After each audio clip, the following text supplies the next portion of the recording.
Hello everyone, and welcome back to Planet Zoo franchise mode. Now today we've got a little bit of building to do. I'm going to tidy up this staff room and make it actually look like part of a building. And we're going to do a little something extra over here. You can see I've removed the path and I've destroyed some of the bridge and carried on the water down to this area here. And that's because we're going to create a area here where we put in, I don't know, a rhino or a lion as we continue to expand the African part of our park. So first thing I wanted to do was just move some of these buildings up a little bit and make it more of a solid structure over 2 floors rather than this one flat structure. I just wanted to add an extra dimension to it and keep it in tune with some of the other buildings that we've already got, like the reptile centre. I'm going to fire up the speed build and talk a little bit more about everything that's to come. So as you can see here, we're just rearranging these buildings. I'm going to try and get them nice and neatly stacked to make sure that we don't have any pathing issues, because what I want to do is I want to drag a little bit of a guest path through here and make a nice little bridge over that pond that I've created, just filling in the path here just to make sure that we've got everything in place, and then I'll build some stairs going up to the 2nd level. So we're going to do a few little developments just to make sure that this is all nice and tidy. This new area that we've created looks a little bit bare, a little bit flat, and I want to just make sure that we bring it to life a little bit more and do it a bit of justice, because we put a lot of work into this one, and I think it's probably appropriate that I spend a bit of time, maybe off camera, maybe as a little bit of a filler episode, to finish it all off and make it look lovely, lived in and attractive to guests. So, as usual, normal pathing issues present themselves, and I found it a little bit difficult to get all of this tidied up and put in place, but we get there in the end. And the idea for this building is we merge some of the themes from both of the buildings that I've got at the moment in this new zone and create something that kind of matches the two so that they feed into each other nicely and it looks in fitting with the rest of the build. I'm then going to be putting down some trees, some rocks, and doing a little bit of terraforming, but again I may do that off camera because it's going to take a lot of time and I'm going to be doing a lot of back and forthing and little bits of editing here and there, and then we'll do a little bit of a tour of this area so far so that I can show you everything that we've done. Obviously we're being quite fortuitous in designing this kind of like around an African theme to begin with, because we've just had the Africa pack released about a week ago. Maybe 2 weeks by the time this episode goes out.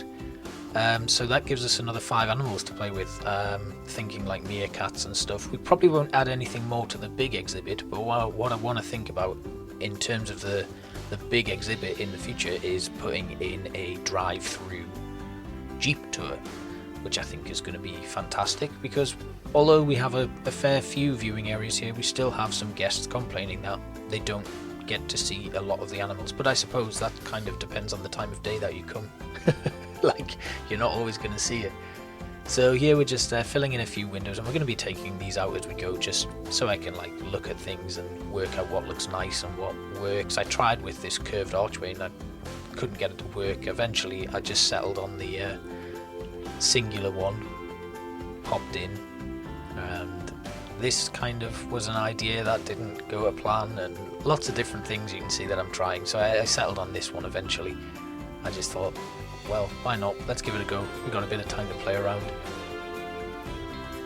I also have an idea to build a new habitat just at the top of your screen there. That's going to be a slightly sunk into the ground one, so I need to be aware that the staff access is going to attach itself to this building, so there's going to be kind of like a little offshoot that goes underground, and the staff are going to walk under that main path to get to this new area, trying to like find creative ways to hide all of the staff paths that I put in rather than just having them come off one. I think that's where you kind of get into the more advanced building techniques and things, where you have these ideas and you want to make sure that the staff have like a hidden access tunnel or an access path and merge them into buildings so that they kind of don't have just a straight line shooting off a guest path, and it just separates things a little bit more and makes it look, you know, like it should, rather than having staff running all the way through guest paths, getting caught in crowds and things like that. and also having the staffs not have to look at, having the guests not looking at staff while they're going about the day-to-day business. I mean, nobody wants to see a staff member dragging a rhinoceros in a crate through a full and busy park, do they? They'd rather have a different way to go through. So we're just putting a flooring in this staff building, and we'll be changing a few things just to tidy up the walls. I'm not actually going to do that off camera. You're going to see me do all of this in this episode because I want to get it done right, and I want to show you my process rather than just being like, yeah, we're off now, I'm going to do this off camera. I am also aware that I've promised to do a lot of off camera stuff and I've not actually done it. So we've got a lot of work to do to get things back to a decent look, and have me actually doing the things that I set out to do, because I kind of get distracted and I'm like, ooh, this might look nice, let's do this now and do an episode on that. One of the things that I always have a bit of an issue with in terms of building here, as you'll probably see, is we've got some walls that are different, sticking out, because I like the curves to be created and I like things to join up properly. So actually in this build I'm going to be doing double walls in certain areas. Comes with its own set of problems though, but we'll work it out. Here I just changed some of the colours of the walls behind it, and it kind of gave it this nice three-dimensional feel, like there was kind of like a lip on one of the walls. And again, we are pretty much flat white in terms of the build structure, but I am going to change that, and I'm going to show you changing it in this episode. So you'll not have to wait and hope and be looking back and go, hey, you said you'd do that and you've not done it yet. So we're going to get round to it today. Just filling in these little bits here, and I'm aware everything looks pretty flat at the moment, and it's probably going to look flat. I'm not actually going to be doing a lot with the internal area of this staff building yet, but we will come back to it. I think it's probably a good idea to plan in just me and the game for a little bit, finishing all of these areas off and tidying little bits up, and then we'll do a nice little cinematic tour, I think, and I'll show you some of the animals in action. I want to tidy up the habitats that I've got right now, especially the big Africa one. That needs a bit of love because we kind of just plopped it down and moved on. I mean, the reptile center I'm relatively happy with. We'll probably not go back to that. I may leave the simulation running for a bit and see if we can research those final few vendors and then pop them down in the space that I built for them. And here I wanted to build a little veranda. Now, it's not actually going to be useful. We'll just have like a bit of path jutting out and not put anything else in, but I do think it would look nice and add a little extra aesthetic so that it looks as if the staff have this little place to go where they can relax and sit out, gaze into the pond and wait for whatever they're doing next on shift. I think that would be a nice little idea, add a little bit of an extra decoration to things and really finish off this building.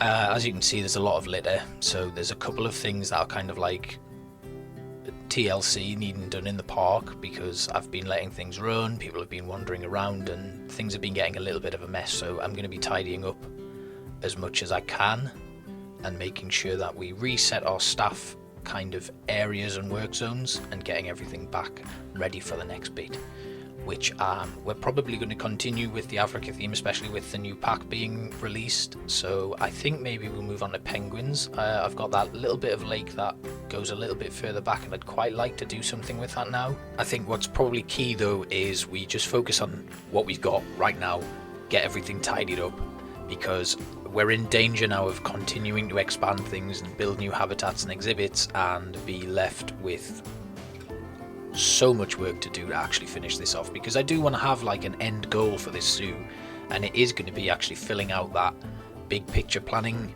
stuff that I did not too long ago, where I did this whole path looping round, put a big lake in, put a load of waterfalls and stuff in. That kind of, I want to finish that, and that's going to be our end goal for this zoo before we move on and start something else.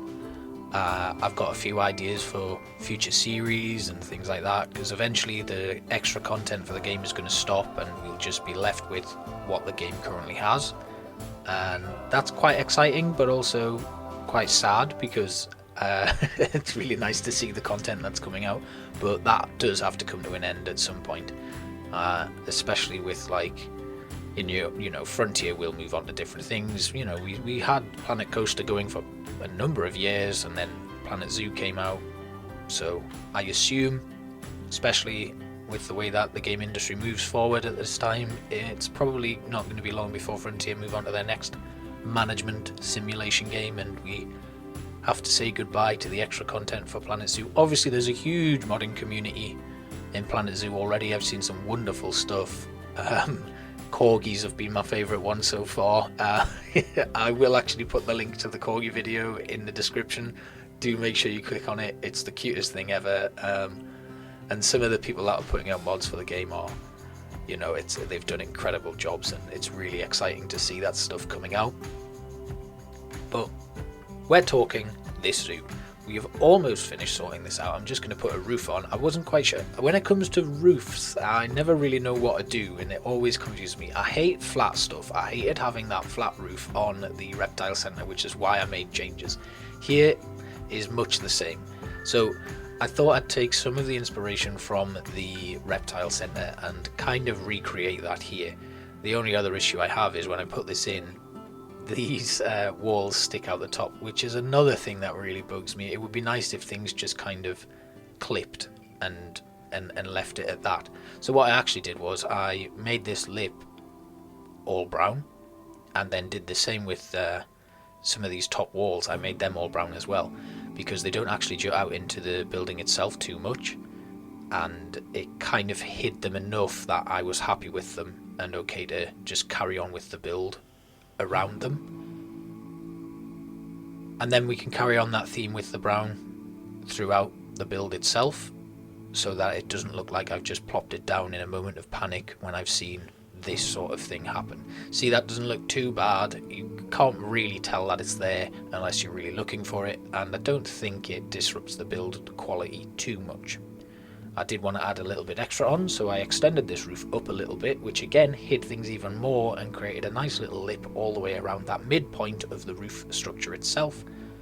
And the final thing was, let's just play around with some things, see if we can get some nice decorations on. I've thought about using some panels, and then eventually I had an idea to finally just bring in something that I've wanted to do for a long time, which was playing around with these Africa fence posts and dragging them all the way up and making them kind of overlap the top of the roof as sort of like a statement piece, a little bit of a cross between modern art and I don't know. You see this a lot with the kind of look like IKEA flat packs. So it's very, very like modern, but also maintaining a rustic sort of feel to it. And I really like that. So I think we are going to use this quite often in the Africa themed stuff that I build and do, and it was just a case of playing around with the levels on these a little bit and bringing them a little bit further along at a time. As you can see, it does take a lot of work and a lot of clicking, because I can't grab all of these because it'll grab the walls behind it and all of the other walls behind it, and I probably should just make it a group at some point and then it won't be an issue. But I worry that I will just continue making groups of stuff and not be able to, and because I'm quite lazy, I'll not actually do the work properly and I'll make it a nightmare for myself moving forward, so we're not going to do that. And then I thought I'd put a little skylight in right here to let in some lovely natural light into the big structure that we got. Not that there isn't any natural light, because I've got bloody windows everywhere, but this looks it looks nice right now, and I'm quite happy with that. And then this wood panel theme we will continue. I'll move it on here, so I'm taking out the glass there, shifting all of this along, and that when I finally build the next outbuilding for the staff, which is just going to be at the left of your screen there, we'll continue this into it. So I'm pretty happy with that. That looks good, and the next step is for our new habitat. And my main issue with this new habitat is going to be creating that underground pathway for staff. So I'm not going to show you how I did this because it took me a lot longer than I wanted it to, and it got very frustrating at certain points. And it's probably one of the criticisms I have of the way that I build things, in that I kind of do things as and when. So we're skipped ahead now, and this is how I'm making the habitat. It's going to be this curved kind of dish. We're building it with these logs, going to sink them down into the ground, take out the remaining land that's left there. You can see the bottom of your screen there. We're going to build a where the staff are actually going to enter the habitat to drop off animals, feed and clean the habitats and stuff. And you can also see right at the top there, we've changed this lake a little bit because we're going to have a waterfall coming in, and I'm going to hide that with a overlap where people are going to be able to walk all the way around the entirety of this habitat to look in and see the animal that we put in. So a little bit of a spoiler, the animal that I went with was lions. I wanted rhinos, but this habitat was too small for rhinos, unfortunately, and that's another criticism. I did not plan this enough. I did not look at the possible landmass that I was going to be taking up with this. I just went for it. I think this is a 20 meter diameter, so not 20 meter diameter. Yeah, it is 20 meter diameter right across. So it's not quite big enough inside for rhinos. I think it falls about 200 meters squared short. There's just enough to have 3 lions in here. You can see me messing around with paths here because I'm useless at creating a curved path. This method did not work. It looked messy, but I dealt with it for the time being. I have since tidied it up, but you get the basic idea of what I'm looking at here. This curved path all the way around, covering up the imperfections there. We'll try and bring that water level right to the edge and have it completely hidden, but we could also actually just cover that up with some rocks and things like that. I'm looking to just really flesh out these areas now and make sure that they look attractive. So we put in our staff entrance, and then we actually covered that up eventually and filled in our barriers. The lions themselves don't actually need a lot, but we're going to try and make it look as well decorated as possible, putting in a few rocks and things like that. We've completely hidden any gaps there with that little bit of wood panel we have, and the staff are going to go under the ground there. As you can see, I've put that in, we've put our lions in, and now we're just going to build them a little cave to go in and sleep. As you can see, we've made a waterfall. We've put a little bit of a rock face in there that I'm going to flesh out at some point, probably during my off-camera work. I will actually do some little snapshots of me building, so I will be recording this sort of stuff. I'm just not sure how much of it I'm going to show. We'll probably do a short, like, super speed 5-minute episode where I show you the stuff that I tidy up, or I'll show you me creating some little clusters of decoration and things like that, and then we can pop it down. I'd thought about going to the workshop, tagging a few other creators, but I do kind of want to do it all myself. I do look at the workshop from time to time and see what other creators have made. This one, I tried to actually make a whole habitat out of rocks like I'd done with the tortoises, but it became a little bit too difficult, so the way to go with this one would be terraforming, which is what I did. So I made a little underground cave section that I would then cover over so that the lions have somewhere to sleep. I tried just raising, but it didn't look right, didn't quite work. It looked really quite messy, and it also really disrupted the view that people would have of the habitat. So we took all of that back, and we end up moving this into kind of more centralized location, quite close to the little pond that's been created.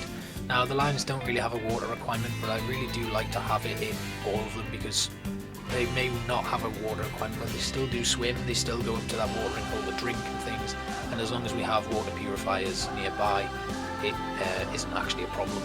What you can actually do, little tip, if you want to be a little cheater, is you just remove the water and put it back in, and it puts in clean water. That's something I learned when all hell was breaking loose in the Africa habitat, because I'd forgotten to actually put a water purifier down and only remembered when I built the reptile house, so that was fun.